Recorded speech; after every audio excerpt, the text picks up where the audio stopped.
Welcome to Coaching for Creatives with Kirsten. My name is Kirsten Call. I'm a therapist-trained life coach and a children's book author. Together, we'll get the drama out of our lives and onto the page. Let's get started. You are listening to episode 93, How to Feel Better. 50% of life is just hard, and that's the way it's supposed to be.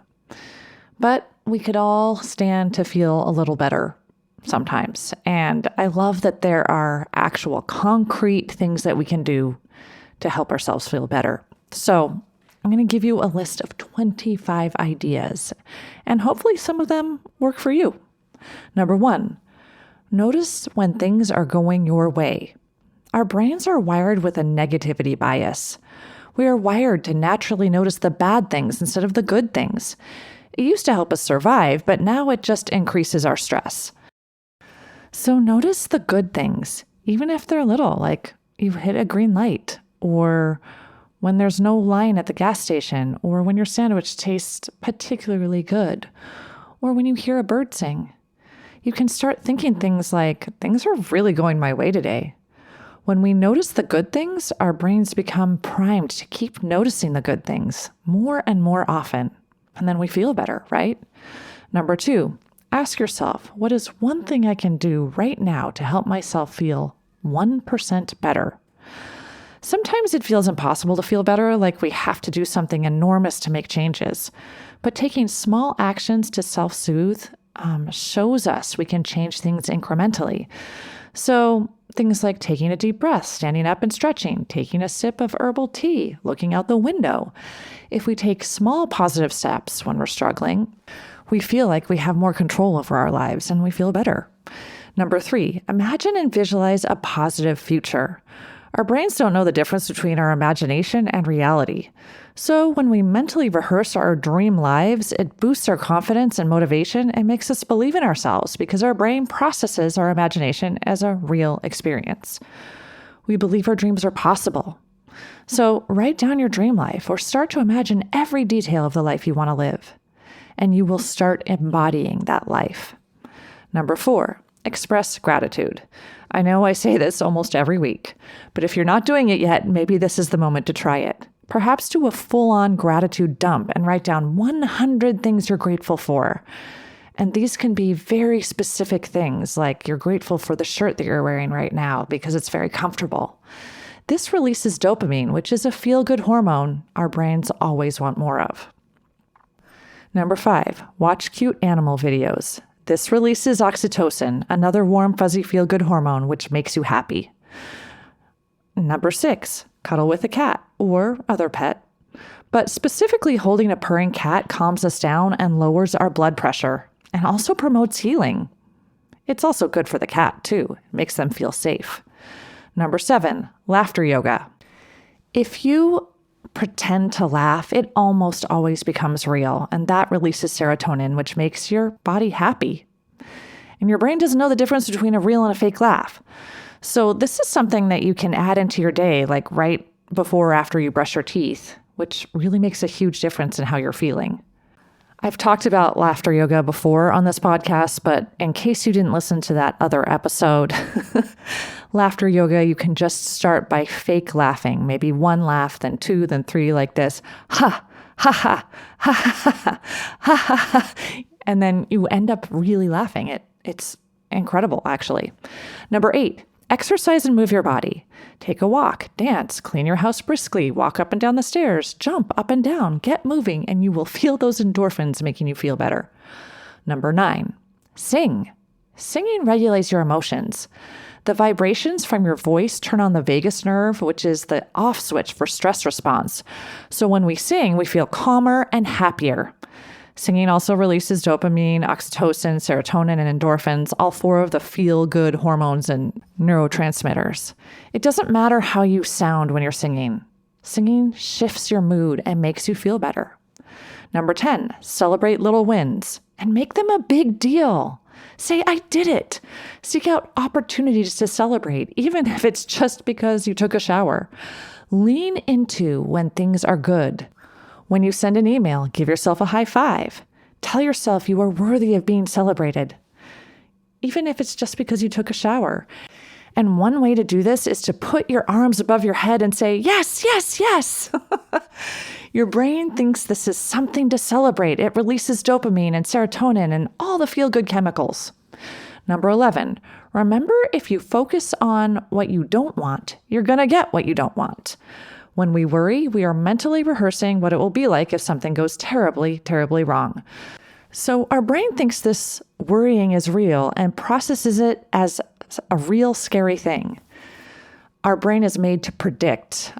So if we purposefully mentally rehearse something going well and imagine our strongest self facing our challenges, feeling calm and doing our best and feeling the way we want to feel and having the thoughts we want to have, our brain will say, okay, I've done this before. I know what to do.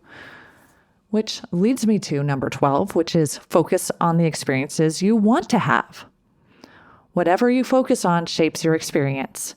Every second, we are exposed to 10 million bits of information. That's 10 HD movies in 1 second. We can only consciously process 50 bits of that. Your brain determines what is important. It just depends on what you focus on, right? So if you're walking outside with someone who loves cars, they're going to notice the cars. My husband used to work for Armstrong Flooring, and he used to notice and talk about every floor we encountered. It's been 15 years, so he doesn't focus on flooring as much, but maybe he's still thinking about the floors and not mentioning it. I don't know. So just coming up with a positive thought when we're sad doesn't work for our brains. If you say, I'm happy while you're crying, your subconscious brain doesn't know what that means. Your subconscious needs experiences to connect with this thought, not just a thought. So when you focus on the good things, this teaches your brain that these things are worth noticing. Your brain does something called value tagging. It decides that that good thing that you're focusing on is important. So then it starts to rewire, and then you'll have more positive thoughts and feel better. Number 13, drink water. Enough said. Number 14, make boring moments more fun. Count as many beautiful things as you can find, or count as many white cars as you can see, or turn on music as you clean. Number 15, ask yourself, what is good about this moment? Again, this goes along with gratitude and value tagging. Your subconscious mind perceives value in whatever you decide is good. Number 16, intentionally remember the good things that happened during the day. Tell people about it. Write it down. Every time you remember a good thing that has happened, your brain experiences it again and amplifies that experience. So ruminate on the good things that happen. This rewires your brain and improves your mood, and it primes your brain to find more good things. Number 17, write down one thing that made you feel good today. One thing that made you smile. Number 18, go on a weird walk. Notice things you've never noticed before. Notice new things. These new ideas make you feel like there are more possibilities, and then you become more creative and feel better. Number 19, give yourself permission to daydream. Let yourself live in that future scenario, feeling the feelings you would feel. Number 20, in the morning, write down 3 things you're looking forward to in your day. Number 21, visualize yourself going through your day feeling good, jumping up out of bed, excited for your day. If you rehearse it, it will be more likely to happen. Number 22, right before you set out to complete a task, take 5 to 10 deep breaths. Mentally rehearse what it will feel like when you have completed the task. You're feeling proud, excited, relieved. Where are you? What do you see? What do you feel? What are you doing? Bring it to life in your brain. Imagine yourself being shocked at how easy it is, how focused you are. Visualize yourself completing it again with having so much fun as you do it. So all of this has been with your eyes closed and visualizing. Now open your eyes and start the task. When we imagine something being fun and easy, we are way more likely to do it, and it's way more likely to be fun and easy. Number 23, know you can enjoy something you're not good at. It's okay, for instance, to sing even if you don't sing on key. It's okay to write even if you're not that good at writing, or to play ping pong even if you're not good at it. Training your brain to release perfectionism helps you enjoy more of the process of your life, because we're not super super good at everything that we do, that we have to do, right? Number 24, breathe. Focus on your breath. There's something called a physiological sigh. That's where you take one long, deep breath in and catch another breath at the top and let that breath out. It actually feels really good. And 25, be mindful in this present moment. Let's try this right now. I want you to find 3 things that are a circle in shape or have a circle on them. Okay, now find 3 things that have the color blue on them. What about 3 things that are made of wood?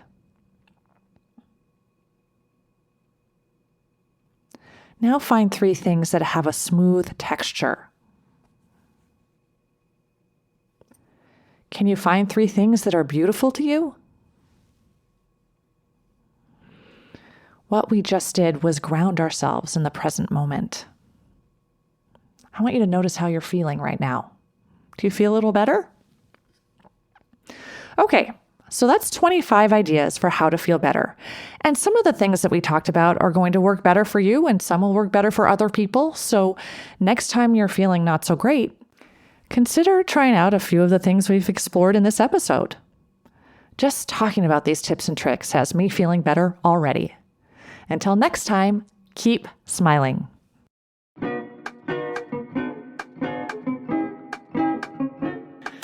If you like what you've heard, check out my Get Yourself Unstuck program. Go to KirstenCall.com. That's KirstenEcall.com and schedule a free consultation today. Coaching for Creatives is produced by Kirsten Call. Music and audio engineering by James Call.